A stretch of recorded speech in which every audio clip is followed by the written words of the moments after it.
খেয়ে বলো কেমন।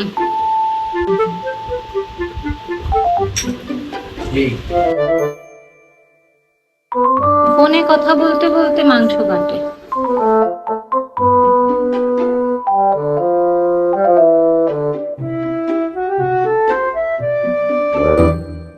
Hello everyone, welcome back to my channel and welcome back to a new vlog. রাত হলেই কত কিছু যে আমার খেতে ইচ্ছে করে সেটা বলার মতো না। তখন বাজছিল হয়তো 12:30টার মতো অ্যান্ড আমি তখন ডিনারও করিনি, আমিও না মাও না।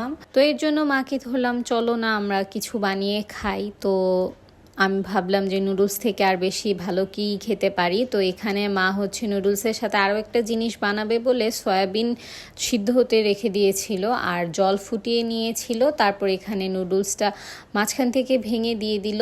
এখানে আমি কাটাকুটি করতে বসে পড়লাম, কারণ আমি বটি দিয়ে কাটতে পারি না, একদমই পারি না।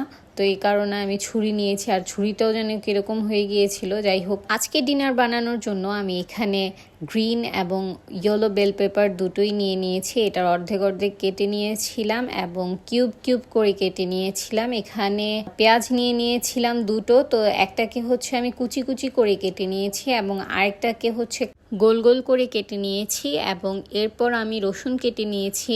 রসুন অল্প একটু আমি থেতো করে নিয়েছি আর অল্প একটু আমি কুচি কুচি করে কেটে নিয়েছি। কাটাকুটি শেষে আমি টেবিলটা একটু ক্লিন করে নিয়েছি এবং এরপর এখানে মা নিয়ে আসলো সিদ্ধ করা সয়াবিন। তো ভালোভাবে এটাকে সিদ্ধ করে নিয়েছিল। তার উপর দিয়ে নিল লাল মরিচের গুঁড়ো 1/2 চামচ এবং এর উপর দিয়ে নিয়েছে কর্নফ্লাওয়ার আর কালো গোলমরিচের গুঁড়ো এবং লবণ।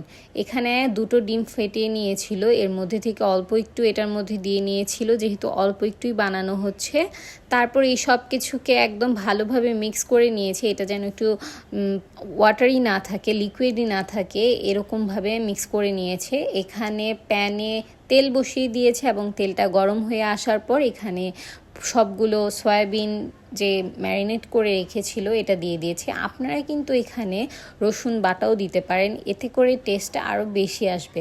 তো এখানে এটা দেওয়ার পর 4-5 মিনিট ভেজে নিয়েছিল এবং একটু ব্রাউন হয়ে আসার পর এই সবগুলো মা এখানে নামিয়ে নিয়েছিল।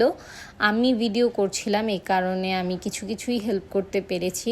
যাই হোক, এখানে হচ্ছে আমি কেটে নিয়েছি বেল পেপার 2 রকমের, আর এই যে পেঁয়াজটাকে আমি এভাবে আলাদা করে নিয়েছি। এখানে রসুনটা থেতো করে নিয়েছি আর অল্প একটু কাঁচামরিচ নিয়ে নিয়েছি। প্যানে আরও একটু তেল দিয়ে এটা ভালোভাবে গরম হয়ে আসলে এখানে যে রসুন থেতো করে রেখেছিলাম সেটা দিয়ে নিয়েছি এবং এটা ভাজা ভাজা হয়ে আসার পর এখানে দিয়ে নিলাম যে পেঁয়াজগুলো কেটে রেখেছিলাম সেগুলোকেও কিছুক্ষণ স্টির ফ্রাই করে নিলাম এবং এরপর বাকি সব সবজিগুলো দিয়ে নিয়েছি। এখানে কিন্তু আপনারা আপনাদের ইচ্ছে মতো সবজি দিতে পারেন। আর এখানে দেখলাম মা কথা বলতে বলতে রান্না করছে। আমি বলছি আমাকে দাও, বলে না আমি করি, তুই ভিডিও কর। তো মা এখানে কথা বলতে বলতেই রান্না করছিল। তো এখানে হয়ে গিয়েছিল সবজিগুলো অনেকটা। তারপর দিয়ে নিল 1/2 টেবিল চামচ মরিচের গুঁড়ো, পরিমাণ মতো চিলি সস দিয়ে নিয়েছিল এবং সয়া সস ছিল না বলে এখানে লেবুর রস দিয়ে নিয়েছিল। আর রাত যেহেতু হয়ে গিয়েছিল তখন আর কেনার সময়ও ছিল না। তারপর এখানে দিয়ে নিল লবণ। এরপর কিছুক্ষণ জলটা শুকিয়ে আসা পর্যন্ত অপেক্ষা করলো। এটাতে কিন্তু আপনারা কর্নফ্লাওয়ার দিতে পারেন, আমাদের এখানে লাগেনি, এভাবেই অনেকটা ঘন হয়ে গিয়েছিল, তো এর জন্য আমরা কর্নফ্লাওয়ার ইউজ করিনি। এরপর আমরা এখানে ভেজে রাখা সেই সয়াবিনগুলো মিশিয়ে নিলাম এবং এই তো ভালোভাবে আর একটু প্যান ফ্রাই করে নিলাম এবং আমাদের রেডি সয়া চিলি। এটা কিন্তু অনেক বেশি টেস্টি। একই রেসিপি দিয়ে আপনারা সয়া চিলির পরিবর্তে চিকেন চিলি অথবা পটেটো চিলি যে কোনোটা বানাতে পারেন, এটা খুবই টেস্টি। ফোনে কথা বলতে বলতে মাংস কাটে। আমি হলাম এরকম যে দুটো কাজ কখনোই একসাথে কনসেন্ট্রেট করতে পারি না, কিন্তু মা এখানে কি সুন্দর কথা বলতে বলতে সব কাজ করছে। তো এখানে আমি কেটে নিয়েছিলাম নুডলসের জন্য বাকি সব সবজিগুলো কুচি কুচি করে। তো এখানে বেল পেপার 2 ধরনের এবং পেঁয়াজ রসুন কাঁচামরিচ এগুলোই ইউজ করেছি। আপনাদের কাছে আরও ভ্যারাইটিস সবজি থাকলে সেগুলোও ইউজ করতে পারেন আপনাদের পছন্দ মতো। তো এখানে আমি বললাম তুমি অনেকক্ষণ ধরে রান্না করছো, নুডলসটা আমি রান্না করি। তো এখানে পরে আমি গেলাম এবং ভালোভাবে সবগুলোকে একটু সটে করে নিলাম এবং এরপর দিয়ে দিলাম সেই কেটে রাখা চিকেনটা আমি এভাবেই দিয়েছি নিয়েছিলাম এবং এর উপর থেকে একটু লবণ এবং কালো গোলমরিচের গুঁড়ো দিয়ে নিয়েছিলাম। এগুলো দিয়ে চিকেনটা ভালোভাবে সিদ্ধ হয়ে আসা পর্যন্ত ভালোভাবে রান্না করে নিলাম।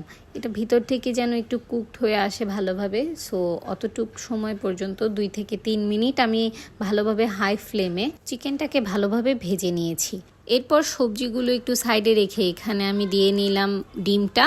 বাকি যে ডিমটা রেখেছিলাম সেটা দিয়ে নিলাম এবং এর উপর হালকা একটু লবণ এবং কালো গোলমরিচের গুঁড়ো দিয়ে এটাকে ভালোভাবে রান্না করে নিয়েছি এবং এই সব কিছু একসাথে মিশিয়ে নিয়েছি এবং এটাকে কিন্তু অনেকক্ষণ যাবত রান্না করতে হবে, প্রায় 3 থেকে 4 মিনিটের মতো এভাবে রান্না করে তারপর এখানে দিয়ে নিলাম আবার চিলি সস। আপনারা এটাকে স্কিপও করতে পারেন, বাট আমার কাছে চিলি সস দিলে বেশি ভালো লাগে। আর এখানে নুডলসের সাথে ছিল একটা মশলা, তো ওটাকে আমি স্কিপ করিনি, ওটাও আমি দিয়ে নিয়েছিলাম। আপনারা চাইলে আলাদাভাবে ম্যাগি মশলাটা সেটা ইউজ করতে পারেন, কিন্তু আমি এখানে যে নুডলসের সাথে পেয়েছি সেটাই ইউজ করেছি। তো এই মশলাটাকে এটার উপর দিয়ে তারপর ভালোভাবে কিছুক্ষণ মিক্স করে নিয়েছি। এখানে আপনারা সয়া সস দিতে পারেন, আমি তো আগেই বলেছি সয়া সস শেষ, তো এই কারণে সয়া সস দিতে পারিনি। তো কিছুক্ষণ মিশিয়ে তারপর এখানে আমি যে সিদ্ধ করে রাখা নুডলসটা রেখেছিলাম এটাকে দিয়ে দিলাম। সবগুলো নুডলস দিয়ে ভালোভাবে মিশিয়ে নিয়েছি। আর এ পর্যায়ে আরও একটু কালো গোলমরিচের গুঁড়ো দিয়ে নিয়েছি, কারণ ঝালটা আমরা একটু বেশি খাই, তো এই কারণে ঝাল ঝাল করেই করেছি। আর রাত্রে করে তো আমার ঝাল ঝাল খেতেই বেশি ইচ্ছে করে। তো এখানে ভালোভাবে মিক্স করে নিয়েছি এবং আরও 2 থেকে 3 মিনিট রাখার পর এটাকে আমি নামিয়ে নিয়েছি। এই নুডলসটাও দেখতে কি সুন্দর লাগছে, খেতে তো আরও অসাধারণ হয়েছে। আপনারা অবশ্যই এভাবে ট্রাই করবেন। এরপর মা এখানে আমাদের সবার জন্য সার্ভ করে দিচ্ছিল। পাপা তো আগেই ডিনার করে ফেলেছে, তো পাপাকে বললাম যে না, তোমার অল্প একটু হলেও খেতে হবে। তো এই কারণে মা হচ্ছে অল্প করেই বেড়েছিল পাপার জন্য, আর এটা হচ্ছে আমার জন্য বেড়ে দিয়েছিল। উপর থেকে সয়া চিলি দিয়ে দিল এবং এটা দেখতে যেরকম সুন্দর খেতেও সেরকমই সুন্দর, খুবই টেস্টি। তো এখানে সবার বাড়া হয়ে যাওয়ার পর পাপাকে ডেকে এনেছি এবং আমরা খেতে বসে পড়ব। প্রথমে বাবা মার কাছ থেকে জেনে নিই এটা খেতে কীরকম হয়েছে। কেমন? মাই আমাকে হেল্প করেছে, তাও মাকে জিজ্ঞেস করছি যে কেমন। মা বলল খুবই ভালো এবং মায়ের সয়া চিলি অনেক পছন্দ, মানে সয়াবিনের সব কিছুই মার অনেক পছন্দ। এরপর ডেকে নিলাম পাপাকে। আসো, বসো বসো। নাও, খেয়ে বলো কেমন।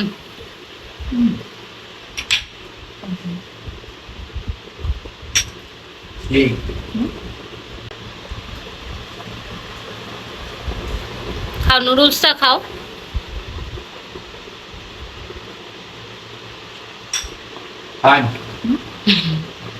তো এখানে মা পাপা দুইজনই বলে দিল খুবই ভালো হয়েছে এবং এরপর আমার পালা, আমি খেতে বসে পড়লাম এবং দেখতেই কি সুন্দর লাগছিল আর স্মেলটাও তো খুবই সুন্দর আসছিল। তো আমি আর রেসিস্ট করতে পারিনি, বসে পড়লাম খেতে এবং প্রথম বাইট দিতেই আমি ছিলাম ওয়াও, খুবই টেস্টি, খুবই টেস্টি। আপনারা অবশ্যই এভাবে একদিন ট্রাই করবেন। এই টেস্টি খাবার খেয়ে সেদিনের মতো রাতের ডিনার আমি কমপ্লিট করেছি। তো আজকের ব্লগটি এ পর্যন্তই, দেখা হচ্ছে নেক্সট কোনো ব্লগে। টাটা।